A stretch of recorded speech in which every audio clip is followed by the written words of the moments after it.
Hello အားလုံးပဲမင်္ဂလာပါအားလုံးပါစီကံဘလော့ကနေကြိုဆိုပါရစေခုကျွန်တော်ဘန်ကောက်ကိုတွားမယ်ခရီးစဉ်မှာဘန်ကောက်ဝက်ကိုတွားမှာဖြစ်ပါတယ်ပထမဦးဆုံးအနေနဲ့ဒီနေရာမှာကျွန်တော်တို့မြို့ပြင်ထဲမှာရှိမယ်ပေါ့နော်ဆိုတော့ကျွန်တော်တို့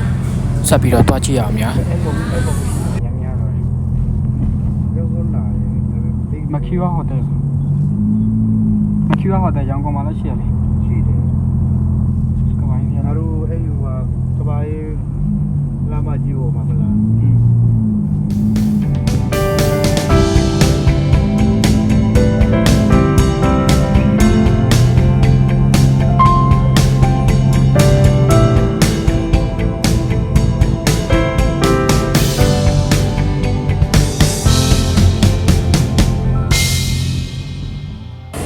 ဘန်ကောက်ဝက်ကိုတွားတော့ဆရာကြီးဦးမြတ်ကျန်ကျောင်းမှာအမတ်မထီခင်ခဲ့တဲ့အကိုကြီးတယောက်နဲ့တွေ့ပါတယ်ဆိုတော့ဒီအကိုကြီးနဲ့ကျွန်တော်သူတို့တွားလိုက်တယ်ပေါ့နော်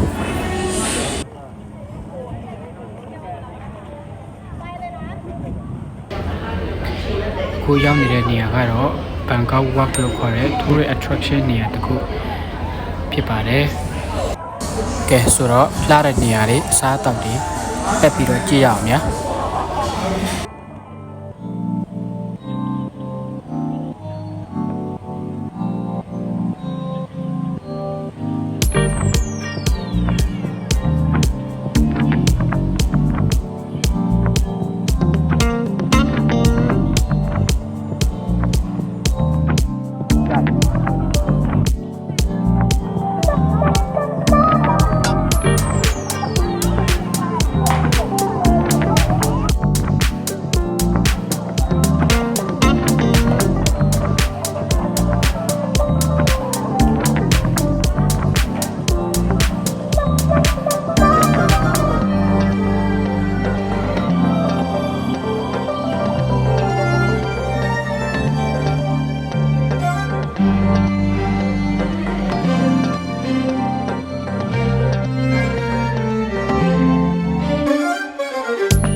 ရဲ့ရင်ကျေးမှုတွေကိုပြသထားတယ်ဆိုပေမဲ့တစ်ပြန်ပြီးတော့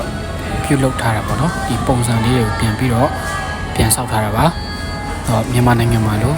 ရှေးဟောင်းအဆောက် original တိတ်တော့မရှိတော့ဘူးပေါ့နော်